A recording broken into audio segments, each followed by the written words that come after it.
네, 여러분 안녕하세요. 잘 지내셨어요? 네, 오늘 이 자리에 오신 여러분들을 예수님의 사랑으로 축복하고 환영합니다. 네, 요즘 코로나로 인해서 많이 힘드시죠? 예, 활동도 많이 제약이 되고 또 전처럼 자유롭게 사람들을 만나지 못해서 어려움이 있으실 거예요. 특히 또 가족들이 집안에 머물러 계신 분들은 삼시세끼 밥하느라고 누가 그러더라고요. 돌밥, 돌밥. 돌아서면 밥이고 돌아서면 밥이라고. 정말 저도 그거 공감했는데 그렇죠. 또 어린아이들은 학교를 가지 않아서 엄마들이 공부까지 봐주시느라고 지금 7개월, 8개월째 너무 수고가 많으시죠. 또 어떤 분들은 비즈니스가 옛날처럼 잘 되지 않아서 어려움을 겪는 분들도 있으실 거예요.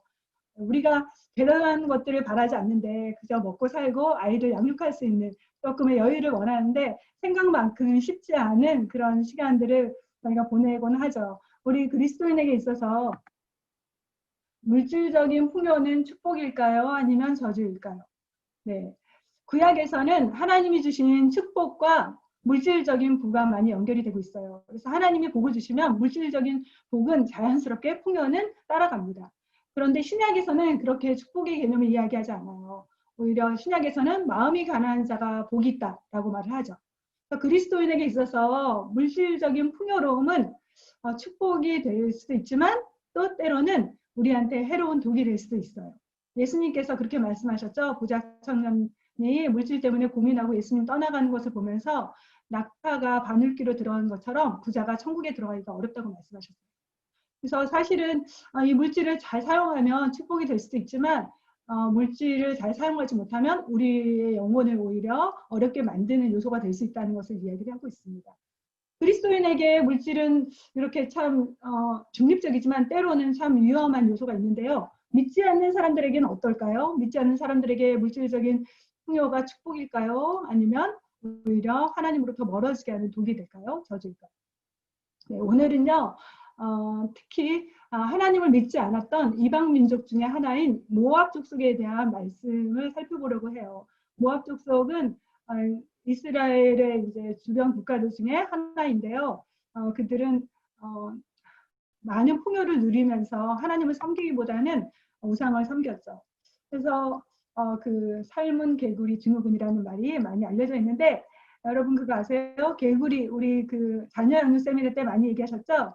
삶은 개구리를 요리해서 먹는 게 프랑스의 뭐 유명한 요리 중에 하나라고 하는데 이 요리를 어떻게 조리하냐면요.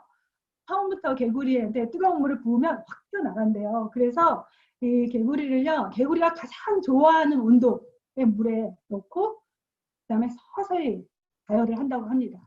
그러면 개구리는 거기서 유유히 수영을 하고 헤엄치다가 나중에는 너무나 그 자신이 좋아하는 온도에 취해서 잠이 든다 그래요. 그럴 때 서서히 가열돼서 죽어가죠. 예, 풍요와 안정이 우리에게 축복이 될 수도 있지만 하나님을 모르는 자들에게는 그들을 멸망의 길로 파멸의 길로 가게 만드는 요소가 될 수 있어요. 바로 모압 족속이 그랬거든요. 모압 족속은 오늘 본문을 보면 48장에서 굉장히 길게 하나님이 다루고 계신데요. 특별히 이 본문은 결국은 하나님의 심판이 선언되는 말씀이죠. 전체적으로 긴 구절을 통해서 하는 것은 모압 족속이 지은 죄로 인해서 하나님께서 심판하실 것이다 라는 내용을 담고 있어요. 특별히 모압 족속이 당할 파괴와 멸망에 대해서 굉장히 다양하게 묘사하고 있는데 어린아이들이 울부짖고 고통 속에서 호소하고 그 눈물을 흘리게 될 거다. 그리고 그 모압 족속이 의지하고 자랑했던 풍요가 이제는 그들에게 어떤 힘이 되지 못하고 포도주 그 모압 지역은 이제 제가 설명할 텐데 굉장히 풍요로웠던 땅이었거든요. 그 강물량이 많고 또 샘이 많아서 물도 많고 그래서 그런 재배하는 거 농산물 재배하기가 쉬웠고 특별히 사람을 기쁘게 하는 포도주 재배가 있었던 땅인데 그 모든 것들이 더 이상 있지 않고 슬픔으로 변할 것이다. 그러면서 그들이 의지했던 죄가 무엇인지를 얘기를 해요. 첫 번째는 그들이 그들 자신의 힘으로 쌓아 올린 업적, 보물을 의지했던 죄를 이야기합니다. 그러면서 그들이 금오스 신을 섬겼는데요. 금오스 신을 섬겼던 그 죄악에 대해서 또 이야기를 합니다. 그리고 두 번째로는 우상 숭배에 대한 죄와 더불어서 모압이 그 풍요 속에서 교만했던 죄악을 하나님께서 지적하고 계세요. 결국은 그 땅이 메마른 땅이 되고 기쁨도 사라지고 그 열매도 다 사라지고 고통만이 처처해서 들려질 거다. 모압의 모든 도시들이 파괴될 거다라는 말씀을 합니다. 그리고 맨 마지막 절에는 그럼에도 불구하고 하나님께서 마지막에는 이 땅을 회복시키실 것이다 라고 말씀하고 있어요. 그래서 먼저 저희가 모압 족속에 대해서 처음 들어보는 분들도 계시죠? 우리 난지 집사님 이런 족속 참 보면 이게 뭐지 하고는 쉽지 않았을 거예요. 신앙생활 오래 하지 않은 분들 잘 모를 텐데 모압 족속은요. 이제 뒤에서 자세히 설명하겠지만 아브라함의 조카가 있어요. 아브라함의 조카 롯이 있는데요. 그 롯의 그 후손이에요. 근데 모압 족속이 살았던 거주지는 이쪽이 여기가 바로 이스라엘이 살던 지역이죠. 그 이스라엘이 살고 있던 지역 여기는 갈릴리 호수고요. 여기가 요단강이 흐르고 그 밑에 있던 곳이 사해바다예요. 소금이 너무 많아서 그 저기 생물들이 살기가 어려운 그런 사해바다고 그 동쪽에 있던 그 민족이 바로 모압 족속입니다. 이 지역은요 고원지대였어요. 그래서 그 천연적인 요소 높은 지역에 있기 때문에 천연적인 요소를 갖고 있어서 타민족의 침략을 많이 받지 않았고 그래서 오랫동안 번영을 누릴 수 있었죠. 또 이 북쪽에서 남쪽까지의 거리는 96km 그리고 동과 서는 40km 정도의 땅으로 그렇게 넓진 않았어요. 큰 민족은 이루지 못했지만 나름대로 이곳에서 BC 19세기부터 국가를 이루면서 그러면서 안정된 그리고 풍요를 누렸던 민족입니다. 좀 전에 얘기했던 것처럼 모압 족속은 아브라함의 조카 롯의 후손이에요. 그런데 여러분 잘 아시죠? 그 롯이 어느 성을 선택했냐면 소돔과 고모라 성을 선택해서 그 땅에서 살았죠. 그래서 하나님이 진노하셔서 유황불이 내려서 그 도시가 그 성이 멸망하죠. 그때 하나님께서 롯을 그 가족들과 함께 소돔과 고모라 성에서 나오게 하십니다. 그때 빠져나온 사람이 누구냐면 롯과 아내 두 딸이었죠. 그런데 롯의 아내는 뒤를 돌아보다가 소금기둥이 되어버렸고 두 딸과 함께 빠져나옵니다. 그런데 그 두 딸 중에 큰 딸은 이제 빠져나와서 동굴에 거하면서 우리가 이제 아버지가 늙었는데 아들도 없고 우리 아버지의 후손들이 이제 어떻게 될 것인가 생각하면서 아버지에게 술을 먹이고 아버지와 함께 잠을 잡니다. 그래서 아이를 갖습니다. 그 첫 번째 딸이 아버지와 동침해서 낳은 그 아들이 누구냐면 모압이에요. 이 모압의 후손이 바로 모압 족속이죠. 그래서 사실상 아브라함의 후손인 이스라엘 민족과 롯의 후손인 모압 족속은 굉장히 가까운 그 혈연 관계에 있어요. 그런데 모압 족속은 굉장히 이스라엘 향해서 아주 미인하게 하거든요. 예, 모압 족속은 하나님께서 그 이스라엘 백성에게 출애굽할 때 모압의 땅을 지나갔는데 그때 그들과 싸우지 말아라. 공격하지도 말고 침공하지도 말라고 명령을 하세요. 왜냐하면 그런 관계를 하나님께서 배려하신 거죠. 그런데 모압의 발락이라는 왕은 이스라엘 백성이 광야를 지나갈 때 거짓 선지자 발람 선지자에게 뇌물을 주면서 그에게 이스라엘 백성을 저주해달라고 요청을 하죠.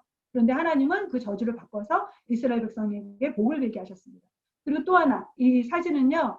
모압이 그 발람의 꾀를 따라서 우상 숭배하는데 이스라엘 백성을 유혹합니다. 그래서 범죄에게서 그날 굉장히 많은 숫자의 사람들이 하는 병에 걸려서 죽게 돼요. 전염병에 걸려서 죽게 되거든요.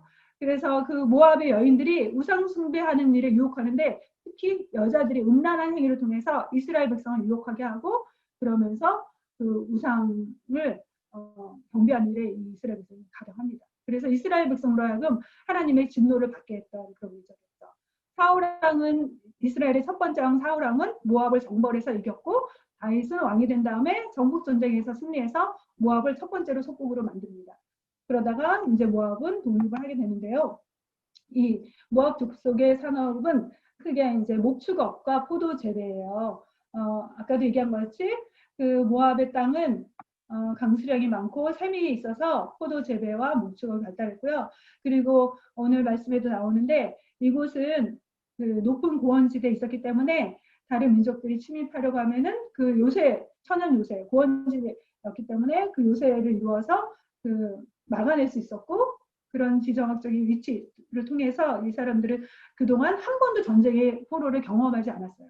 그래서 강대국은 아니었지만 번영과 그 풍요를 누렸고 그런데 그들이 믿었던 주된 신은 뭐냐면 그모스라는 신이에요. 그모스라는 신은요, 전쟁의 신, 불의 신으로 알려져 있는데 이들은 그들이 믿는 신의 이름으로 자신들은 용사다. 우리는 전쟁하면 이길 수 있어. 라는 자신감을 가지고 있었죠. 그러나 하나님께서는 그 모압의 도시들, 11개의 도시들 하나도 빠짐없이 모두 다 멸하실 거라고 말씀하고 계시죠. 우리가 이 성경 말씀 읽으면서 참 어렵죠. 여러 단어들이 나오는데 특히 도시의 이름이 나오면 여러분들이 당황스러울 거예요. 뭐가 뭔지 하나도 모르겠는데 이 도시들이 나와서 내용을 이해하기가 참 어려울 거예요. 근데 바로 이 11개의 도시들은요. 그 모압의 대표적인 성읍들을 의미해요. 모압의 수도는요. 여기 디본이고요. 그리고 모압에서 대표적인 성읍 중에 하나가 느보죠. 그래서 화로다, 망하였도다, 느보여 이렇게 시작하는 걸 볼 수 있습니다. 하나님께서 심판하실 때 한 성읍도 남김없이 그렇게 멸망시키실 거라고 말씀하고 있습니다. 모압의 멸망한 원인을 우리가 살펴보면요. 풍요와 안정 속에서 우상숭배하는 것. 7절 말씀과 13절이 모압이 멸망했던 원인을 설명해주고 있어요. 같이 읽어볼까요? 7절 말씀. 내가 내 업적과 보물을 의뢰함으로 너도 정복을 당할 것이요. 13절 말씀. 이스라엘 집에 베델을 의뢰함으로 수치를 당한 것 같이 모압이 그못으로 말미암아 수치를 당하리로다. 첫 번째 죄는요, 두 가지. 그 모압이 범했던 죄는 크게 두 가지인데 첫 번째는 풍요와 안전 속에서 자신들이 이룬 업적과 자신들이 모은 그 보물, 재물을 의지하고 우상, 그못을 섬긴 겁니다. 사실상 모압 족속이 누렸던 모든 풍요와 안정은 누가 제공해 주신 걸까요? 창조주 하나님이 제공해 주신 거죠. 그 땅에 비를 내리게 하시고 열매를 맺게 하시고 과실을 얻게 하신 모든 것이 바로 하나님이 허락하신 것인데 하나님이 준 것으로 여기지 않고 모든 세상을 통치하시고 다스리시는 하나님을 인정하지 않고 오히려 자신들의 힘으로 얻은 것이라고 착각하고 그리고 그들이 믿었던 그모스가 제공한 것을 여기면서 하나님을 거부했죠. 풍요와 모든 안전을 제공하시는 분은 하나님입니다. 그들이 하나님을 믿든지 믿지 않든지 상관없이 이 모든 인류에게 먹을 것을 공급하시고 공기를 호흡하시고 또 호흡을 허락하시고 공기와 이 생존에 필요한 모든 것을 공급하시는 분은 하나님이시라는 것. 그래서 하나님을 영화롭게 해야 되고 하나님께 감사해야 함에도 불구하고 모압 족속은 하나님이 아닌 우상을 섬기고 자신들을 의지하고 살았죠. 그래서 하나님은 그들에게 죄를 부르시죠. 여러분 기억하실 거예요. 이 그림 보셨죠? 지난번에 이 이스라엘 백성이 섬겼던 우상 바알과 몰렉 신을 섬겼다고 말했죠. 그 몰렉이라는 단어가요. 사실은 그모스 신을 이야기하는 거예요. 그 이스라엘 백성은 몰렉이라는 신을 섬겼는데 바로 이 민족의 영향을 받아서 그모스 신을 그들은 몰렉이라고 부르면서 섬겼죠. 그러나 동일한 신이었죠. 얼굴은 소 형상을 했고 몸은 사람의 몸을 가지고 손을 팔려서 손 두 팔을 벌려서 무엇을 원하냐면 사람을 원하죠. 생명을 원하죠. 이 몰렉 신을 하나님이 굉장히 싫어하셨는데 이 우상을 다른 우상 다 싫어하지만 특별히 이 제사의식에 어린아이를 불에 태워 제물로 바쳤던 인신 제사가 행해졌기 때문에 이 성경에 보면요. 그 모압의 메사 왕이 그 전쟁의 위기가 닥치자 자기 왕위를 자기 아들 맏아들 왕위를 계승할 자기 맏아들을 제물로 불태워서 하나님께 그 신에게 그 그모스에게 바친 이야기가 나오고 있습니다. 그 자신들의 풍요와 안정과 평안을 위해서 얼마나 무섭게 그렇게 죄악을 범했는지 보여주고 있습니다. 근데 사람들은 그렇게 얘기할 수 있어요. 우리는 이방인이니까 하나님을 몰랐다라고 핑계할 수 있습니다. 그러나 하나님께서 말씀하시죠. 로마서 1장에 보면요. 이방인들의 죄를 이야기하면서 영원하신 하나님의 능력과 신성이 그가 만드신 만물에 분명히 보여 알려졌기 때문에 그들은 하나님을 알지 못했다라고 핑계할 수 없다라고 말하고 있습니다. 우상숭배죄는요. 핑계할 수 없는 죄라는 거예요. 우리가 하나님에 대해서 몰랐기 때문에 믿지 않았습니다라고 할 수 없다는 거죠. 하나님의 존재를 온 세상 만물에 새겨놓으셨기 때문에. 하나님의 창조주이심을 하나님은 만물에 새겨놓으셨습니다. 그런데 모압 족속은 하나님의 자리에 그모스를 두었고 특별히 이스라엘 민족을 통해서 여호와 하나님에 대해서 들었죠. 그들은. 그런데 그 하나님을 거부하고 그들의 그 이루어놓은 업적과 보물들을 의지했습니다. 하나님을 믿고 의지한 대신 다른 것을 의지한다면 다른 것을 더 사랑하는 것뿐만 아니라 다른 것을 향해서 내 마음을 뺏긴다면 더 신뢰한다면 더 기대고 있다면 그것이 바로 우상이에요. 내가 사랑하는 것뿐만 아니라 내가 붙잡고 있는 모든 것이 우상이라고 성경은 말합니다. 지금 여러분은 여러분의 필요와 안전을 보장받기 위해 무엇을 의지하고 계세요? 혹시 풍요와 안전 그 자체가 우상은 아닌가요? 여러분은 하나님을 통해서 여러분이 풍요를 얻기 원하고 하나님을 통해서 안전한 삶을 보장받는 것 그래서 하나님을 믿지는 않으세요? 하나님보다 자체를 여러분부터 구하고 있지는 않으세요? 현재 누리고 있는 또는 현재 누리고 있는 편안함과 풍요 속에 빠져서 하나님으로부터 마음이 멀어지고 있지는 않습니까? 하나님은 우리가 그것을 허물어뜨리기 전에 우리의 마음을 하나님께로 돌이키길 원하세요. 만약에 내가 하나님보다는 남편, 물질, 부모 혹은 이 세상에서 이루어놓은 경력이나 학력 그 어떤 것이라도 더 사랑하고 의지한다면 하나님은 그것을 허물어 버리실 것입니다. 우리가 하나님 앞에 우리의 마음을 회개하고 돌이키지 않는다면 하나님이 허물어 버리실 거예요. 모압 족속이 심판받게 된 두 번째 원인은요. 교만의 죄죠. 우리가 모압의 교만을 드러나니 심한 교만, 곧 그의 자고와 오만과 자랑과 그 마음의 거만함이로다. 네, 모압 족속이 얼마만큼 높아진 마음을 가졌냐면 네 가지로 얘기하죠. 심한 교만이다. 특히 자기 자신이 굉장히 높아져 있는 모습, 오만한 모습, 자랑하고 거만한 모습이라고 설명을 하고 있어요. 이 교만이란 단어는요, 원어에서 보면 히게드이란 단어로 쓰여졌어요. 이 단어. 그래서 의미는 위대하게 되다라는 뜻이에요. 스스로를 실제보다 더 크고 귀하게 여기는 것을 의미해요. 교만은 자유의지를 가진 인격체가 스스로를 속이고 기만해서 자기의 모습보다 더 크고 귀하게 여기면서 결국에는 어디까지 가냐면요. 하나님은 대적하는 자리까지 나가게 만들어요. 자신은 극대화시키고 하나님은 최소화시키죠. 교만은 하나님이 주신 모든 것, 하나님이 주신 능력과 하나님 주신 물질과 하나님 주신 모든 것을 가지고 자기를 높이고 자신이 하나님의 자리에 앉게 되는 일입니다. 그래서 모압 족속은 하나님이 주신 번영과 안정 속에서 하나님을 섬기기보다 자기 자신을 하나님의 자리에 두었죠. 그래서 하나님은 모압을 심판하셨다고 말씀하십니다. 성경에 보면요. 우시아 왕이 있어요. 이스라엘 역사 중에. 근데 우시아 왕은요. 초기에 하나님을 경외하며 선한 정치를 한 왕으로 알려졌어요. 그런데 하나님을 잘 믿고 선한 정치를 하자 하나님께서 나라를 강하게 하시죠. 부강하게 하시죠. 그래서 이웃 나라, 열국들을 정복하고 나라가 굉장히 부국강병해지는 일이 일어납니다. 그런데 그가 나라가 부강해지자 마음이 교만해요. 그래서 성전에서 제사장만이 할 수 있는 제사를 본인이 증례하라고 해요.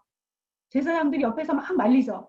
왕이시여 그렇게 하면 안 됩니다. 그런데도 불구하고 그 우시아 왕은 그 제사를 증례합니다. 그러자 그의 몸에 갑자기 문둥병이 발하죠. 문둥병은 당시에 그 치료약이 없었던 저주받은 병, 천병으로 알려졌죠.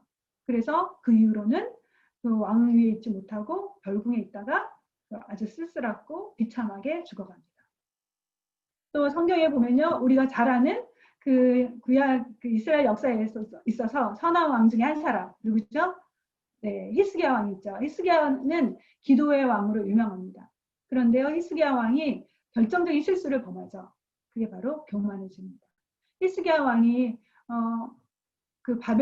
아수르의 침략을 받아서 그 국가가 위기에 처했을 때 하나님 앞에서 간절하게 기도하면서 하나님께 매달리자 그 아수르 사람들이 떠나가고 하나님이 그들을 멸하시죠.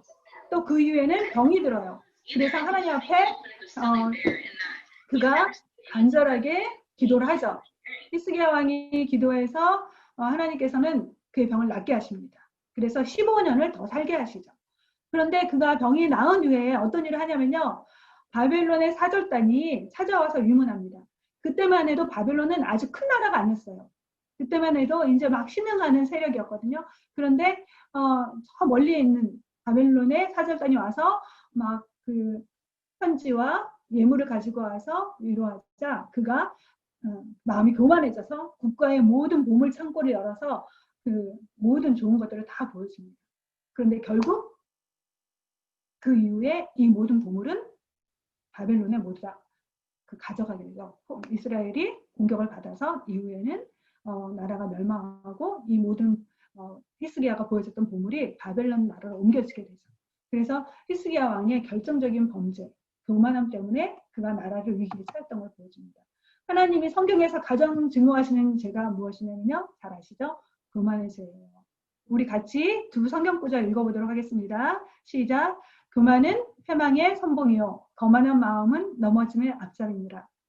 그 다음에 그러므로 일렀으되 하나님이 교만한 자를 물리치시고 겸손한 자에게 은혜를 주신다 하였느니라. 오늘 제가 아침에 깜짝 놀랐어요. 어떤 분이 성경 말씀을 보내왔는데 바로 이 잠언 16장 18절 말씀을 보내온 거예요. 교만은 패망의 선봉이요 거만한 마음은 넘어짐의 앞잡이니라. 교만이 왜 무섭냐면요. 하나님이 우리에게 은혜를 주시고자 하는데 그 은혜를 차단시키는 게 뭐냐면 교만이에요. 하나님과 우리 사이의 관계를 차단시킵니다. 하나님은 무한한 은혜를 베푸시는데 그 은혜를 차단시키는 게 교만이에요. 그리고 하나님의 공율, 우리를 향한 큰 공율과 자비를 하나님은 우리가 상상할 수 없을 만큼 높이와 넓이와 길이로 우리에게 베풀어 주시고자 하는데 그거를 거부한 게 바로 교만. 교만에서는요, 영혼을 죽이는 인간 내부의 암적인 세력이에요. 하나님을 가까이 섬겼던 천사였지만 교만해져서 자기 자리를 이탈하여 그 하나님처럼 되고자 했던 그 존재가 누구냐면요, 사탄이죠. 루시퍼예요. 교만은 하나님처럼 높아지고자 하는 마음 안에 도사리고 있어요. 여러분 잘 아시죠? 그 인류의 첫 번째 조상 하와. 왜 하와가 선악을 알게 있는 열매를 먹었을까요? 사단의 어떤 유혹에 넘어갔냐면 내가 그 열매를 먹으면 하나님과 같이 될 수 있다는 그 유혹에 넘어간 거죠. 네, 그 하와 안에 있는 하나님 같이 높아지고 싶고 커지고 싶은 그 마음이 있었기 때문에 그 유혹에 반응하게 됐다는 거예요. 사단은요, 우리 안에 교만을 부수지 않나 언제든지 우리 안에 작은 틈을 비집고 들어와서 속삭입니다. 너 이렇게 하면 하나님처럼 될 수 있어. 너 이렇게 하면 좀 더 훌륭할 수 있어. 너 이렇게 하면 정말 너는 더 멋진 삶을 살 수 있어. 그러면서 우리가 선과 악의 판단 주체가 될 수 있다고 유혹합니다. 모든 것을 우리는 다 알지 못해요. 우리는 선과 악의 판단 주체가 될 수 없습니다. 그 선과 악의 판단 주체는 하나님이시죠. 모든 것을 다 알고 계신 하나님만이 온전하게 선과 악을 판단하시고 구분하시고 그 선을 경계를 지을 수 있는 분입니다. 그런데 하와는 그 유혹, 하나님처럼 되고 싶은 욕망, 그 마음 때문에 그 나무의 열매를 따먹죠. 이 교만의 그 극치는요, 인류가 보여준 교만의 극치는 바벨탑을 쌓은 사건이에요. 그 창세기 11장 4절을 보면 성읍과 탑을 건설하여 그 탑 꼭대기를 하늘에 닿게 하여 우리 이름을 내고 온 지면에 흩어짐을 면하자라고 사람들이 말해서 바벨탑을 쌓은 인간의 의도가 무엇인지 아세요? 벽돌을 만드는 기술을 진흙을 이겨서 벽돌을 만드는 기술, 문명을 그들이 개발하게 되죠. 그거를 발견하면서부터 우리의 힘으로 하나님이 하늘에 계시다면 하나님 계신 하늘 처소까지 도달하는 탑을 쌓아보자. 그래서 하나님과 겨루어보자. 그리고 하나님 없어도 살 수 있는 세상, 하나님 대신에 인간의 이름을 높이며 살 수 있는 그런 세상을 만들어보자 라고 하면서 만들죠. 그런데 하나님께서는 바로 그들에게 찾아오셔서 언어를 혼잡케 하시고 흩어지기 싫었던 사람들, 뭉쳐 살자, 하나님을 대항해서 뭉쳐 살자고 했던 사람들을 비웃듯이 하나님은 그들을 흩어버리십니다. 그것이 바로 하나님의 심판입니다. 네. 교만의 속성 중에 위험한 것, 교만이 다른 죄악보다 더욱 치명적인 속성이 있어요. 다른 모든 죄도 다 하나님이 싫어하세요. 그런데 교만은 다른 것보다 더 치명적인 부분인데 뭐냐면요, 외부의 적이 아니라는 거예요. 우리 안에 있다라는 거예요. 우리 마음 안에 있다라는 거예요. 그래서 우리가 이 땅에 사는 동안은요, 내가 이 땅에서 내 마음이 사라지기 전까지는요, 나라는 존재가 사라지기 전까지는요, 계속해서 싸워야 돼. 계속해서 경계해야 될 대상이라는 거예요. 우리가 대부분은 영적으로 미숙하고 영적으로 성경도 잘 모르고 그리고 믿음 생활을 많이 안 해봐서 행동으로 짓는 죄가 많아요. 그런데 교만은요, 믿음 생활을 더 많이 할수록, 더 영적으로 성장할수록, 충만한 은혜를 받을수록 나도 모르게 내 내부에서 불쑥불쑥 고개를 내미는 것이 바로 교만이라는 거예요. 교만은 우리가 누구든 극복할 수 있는 대상이 아니에요. 우리의 힘으로. 말씀을 많이 배우는 목회자들도 언제든지 넘어질 수 있고 능력을 많이 받은 사역자들도 넘어질 수 있어요. 여러분 잘 아시죠? 정말 치유의 은사를 받은 분, 교만해져서 이단으로 넘어가고 정말 하나님께 귀하게 쓰임 받는 그런 분들이 교만해져서 한국 사회에 무리를 일으키기도 하는 얘기들을 듣죠. 너무나 안타까운 일이죠. 그러면 우리가 교만하지 않으려고 성경도 배우지 말고 믿음이 어린 상태에 있어야 될까요? 아니죠. 아기가 세월이 지나도 성장하지 않으면 비정상이죠. 그것처럼 우리가 믿음 생활하면서 어린아이 상태에 머물러 있는 건 건강한 신앙 상태가 아닙니다. 병적인 상태죠. 영적으로 성장해야 돼요. 그렇다면 어떻게 될까요? 내 안에 나를 죽일 수 있는 암적인 그 세력, 교만이 있을 수 있다는 것을 인정을 하셔야 돼요. 많이 배우면 배울수록 교만하고 안 배우면 안 배울수록 교만하고 순종하면 순종할수록 교만하고 순종 안 해도 교만하고 잘생기면 잘생긴 대로 못생기면 못생긴 대로 우리 안에 끊임없이 불쑥 솟아오는 이 교만에 그 실체를 우리가 인정을 해야 돼요. 나는 얼마든지 교만해질 수 있고 아니 나는 이미 교만한 자라는 거 그것을 인정하기 시작한다면 해결의 실마리가 있습니다. 우리의 교만의 문제를 해결하기 위한 하나님의 방법이 무엇일까요? 사도 바울 같은 위대한 믿음의 사람도 정말 신약 성경에 수많은 책을 기록하고 하나님의 복음을 위해서 목숨을 아까워하지 않으면 복음을 전했던 사도 바울도 하나님께서 교만하지 않도록 하나님이 제어 장치를 주셨죠. 그게 뭐냐면 가시입니다. 그 가시가 바로 사도 바울의 질병이었죠. 그에게 연약한 부분을 주셨어요. 육체의 질병. 그가 하나님께 간절히 기도하죠. 3번이나 기도해요. 그래도 하나님께서는 내 은혜가 족하다. 이것이 너를 교만하지 않게 하는 나의 방법이야. 라고 하시면서 제어 장치를 주셨습니다. 우리 인생 속에서 생각하지 못했던 질병을 갖고 살아야 되는 사람도 있어요. 어떤 분은 정말 자녀로 인해서 계속 기도하게 만드는 그런 자녀들도 있죠. 어떤 경우는 정말 나는 생각하지 못했는데 왜 이렇게 힘든 남편을 만나서 나로 하여금 계속 눈물을 흘리고 계속 하나님 앞에 기도하게 만드는가. 또 어떤 사람은 경제적인 어려움이 있을 수도 있어요. 또 어떤 분은 부모님, 여러 가지 종류의 하나님 우리에게 고난과 어려움들을 해결해 주지 않고 계속 그것을 끌어안고 살게 하세요. 계속 내 인생 속에서 함께 가게 하세요. 왜 그럴까요? 우리로 하여금 교만하지 않게 하시라는 하나님의 방법이라는 거죠. 내가 교만해지려고 할 때마다 나를 꺾게 하시는 질병. 내가 높아지려고 할 때마다 나를 하나님 앞에 엎드리게 하는 질병. 그것이 바로 은혜라고 말하죠. 우리의 약함 속에서, 우리의 어려움 속에서 하나님은 우리를 교만하지 않게 하시려고 그것을 허락해 주셨다라고 말하고 있습니다. 그래서 그것을 은혜라고 말하죠. 그다음에 교만의 길을 이길 수 있는, 교만의 죄를 이길 수 있는 길은 결국은 십자가의 은혜를 붙들 때에만, 우리를 위해서 피 흘리신 십자가의 은혜를 붙들 때에만 교만의 죄악의 독버섯을 잘라낼 수 있습니다. 바울은 말하죠. 내가 그리스도와 함께 십자가에 못 박혔나니 그런즉 이제는 내가 산 것이 아니요 오직 내 안에 그리스도께서 사신 것이라. 우리가 어떤 분은 문제가 없이 형통할 수 있어요. 모든 것이 잘 돼갈 수 있어요. 그런 가운데서 하나님 허락하신 풍요와 안전을 잘 선용할 수 있는 길은 뭐냐면 끊임없이 십자가로 가는 거예요. 여러분이 고난을 통해서 여러분의 교만을 치신다면 그것도 하나님의 방법 중에 하나예요. 그러나 그런 어려움이 없는 상태에 있다면, 형통한 가운데 있다면, 모든 것들이 잘 된 가운데 있다면 여러분이 교만함에 빠지지 않으면 끊임없이 어디를 바라봐야 되냐면요. 십자가를 바라봐야 된다는 거예요. 우리가 신앙생활을 하다 보면요. 말씀도 읽어야 되고, 기도도 해야 되고, 예배도 드려야 되고, 전도도 해야 되고, 봉사도 해야 되고, 사랑도 해야 되고, 너무나 할 게 많죠. 그게 다 필요합니다. 그러다가 어느 순간 십자가를 잊어버릴 때가 있어요. 그러다가 어느 순간 나도 모르게 십자가는 처음 예수님 믿을 때만 붙들어야 되는 걸로 어느 순간 놓쳐버릴 때가 있어요. 그런데 우리의 신앙은요. 처음도 십자가로 시작하는 거예요. 그리고 마지막도 십자가입니다. 그리고 날마다 매 순간 붙들어야 될 건요. 십자가예요. 십자가의 은혜 안에 있을 때 하나님과의 교제의 기쁨이 있고 십자가의 은혜 안에 있을 때 복음을 증거하는 삶이 힘들지 않고 주님을 섬기는 것이 고통스럽지가 않아요. 그래서 우리는요. 날마다 나의 나된 것은 하나님의 은혜입니다. 내가 이 자리에 있는 것은 모두 다 하나님의 은혜입니다. 하나님이 없었다면, 하나님의 은혜가 없었다면, 십자가의 은혜가 없었다면 저는 이 자리에 설 수 없었습니다. 라는 고백으로 돌아가요.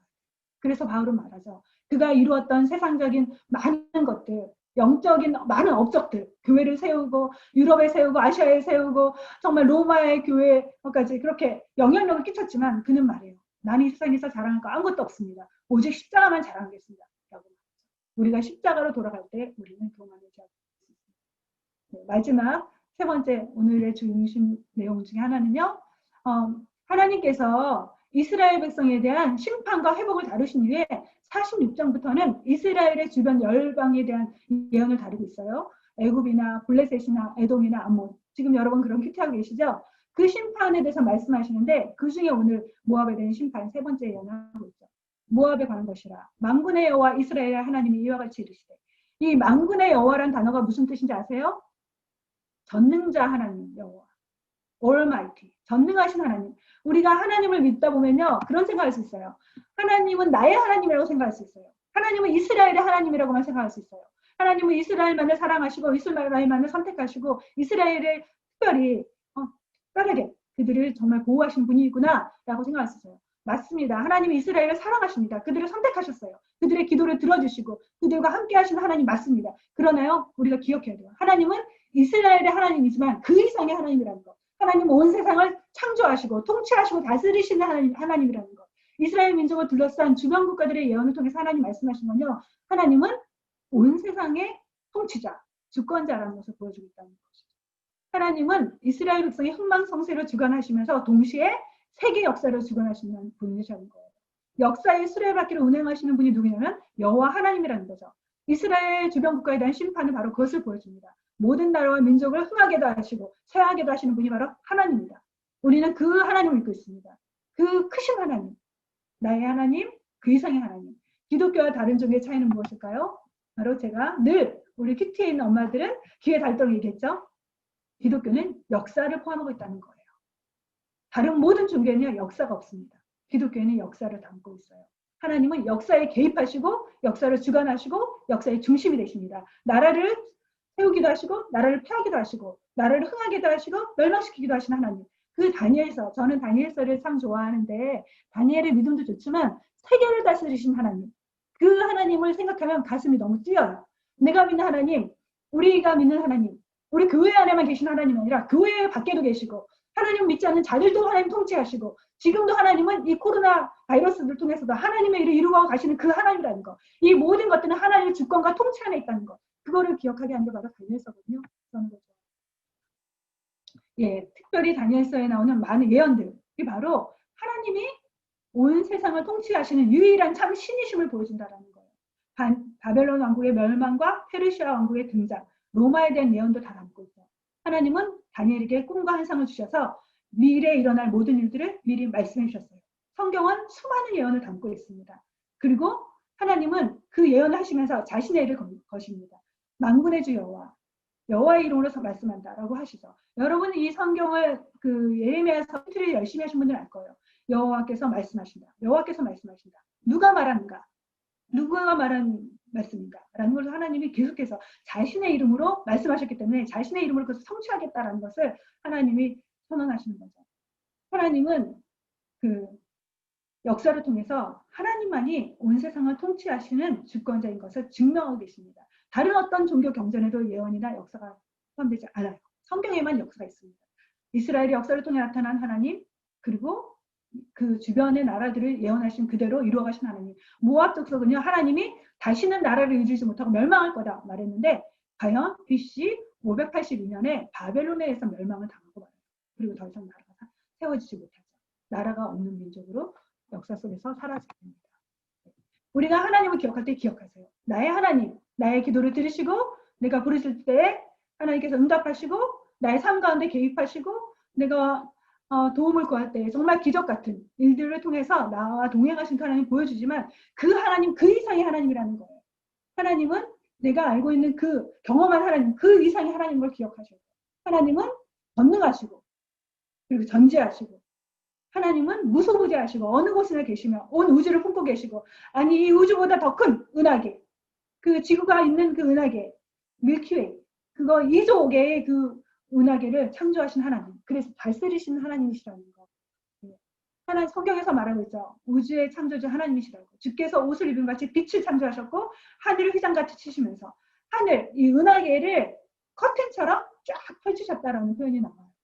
하나님은 그런 하나님이에요. 우리가 믿는 하나님은 그런 하나님입니다. 근데 바로 그 크신 하나님이 우리를 아시고 우리를 지으시고 우리를 불러주시고 우리를 택하셔서 너는 내 것이라 하시면서 하나님의 자녀로 삼아주셨습니다. 그리고 하나님 우리에게 원하시죠. 하나님만을 예배하라. 하나님만을 섬겨라. 하나님이 예배하기 위해서 우리를 만드셨다라고 말씀하고 계십니다. 우리가 예배하기 위해서 이 자리에 모였는데 우리 평생에 우리가 해야 될 일, 하나님을 예배하는 거죠. 우리가 그 크신 하나님에서 어떻게 하나님을 향한 사랑을 표현할 수 있겠어요? 예배입니다. 우리의 마음을 다해서 주님을 찬양할 때 하나님께서 가장 기뻐하십니다. 이렇게 예배 자리에 나오신 여러분 바쁘고 힘들고 분주하지만 우리가 우리 삶 속에서 우리 가정에서 예배를 회복할 수 있었으면 좋겠어요. 그리고 먼저 예배자로 살 수 있었으면 좋겠어요. 하나님이 가장 그 기뻐하시는 그 일에 우리를 드릴 수 있었으면 좋겠습니다. 네. 마지막 결론은 하나님은 심판하시지만 심판으로 끝나는 것이 아니라 회복을 말씀하신 하나님. 하나님은요 열방과 민족들, 이스라엘 백성들 모든 그 나라들을 심판하시지만 결국에는요 회복을 말씀하고 계세요. 하나님이 심판하시는 목적이 무엇인가? 회복이라는 거예요. 온전한 회복. 하나님과 온전한 관계를 가지려면요 반드시 죄를 해결해야 한다는 거죠. 그런데요 이 죄에 대한 문제를 하나님께서 이미 우리를 위해서 해결해 주셨어요. 십자가의 예수 그리스도를 통해서 예수님을 보내셔서 우리의 모든 죄를 해결해 주셨죠. 그분 앞에만 나가면 예수 그리스도로만 믿으면 우리는 어떠한 죄도 다 용서가 될 수 있습니다. 과거에 주님 알지 못했던 때에 지었던 그 어떤 죄라도 우상숭배했던 죄라도, 교만했던 죄라도 하나님 앞에서 용서받지 못할 죄는 없습니다. 단지 우리가 하나님 앞에 엎드리지 않기 때문에, 그분의 용서를 받아들이지 않고 거부하기 때문에 용서를 체험하지 못하죠. 주님은 우리 향해서 손을 내미십니다. 이제 우리가 갖고 있던 우상들을 허물고 내 자아도 깨트리고 그리고 내 마음이 높아진 것도 낮추고 주님이 허락하시는 그 용서의 자리, 주님의 사랑의 손으로 두 팔 벌려서 우리에게 초청하는 그 자리, 십자가의 자리로 나아가지 않겠습니까? 우리가 그런 결단하면서 기도할 수 있었으면 좋겠습니다. 이제까지 내가 의지하며 신뢰했던 모든 것들, 사랑했던 모든 것들을 이제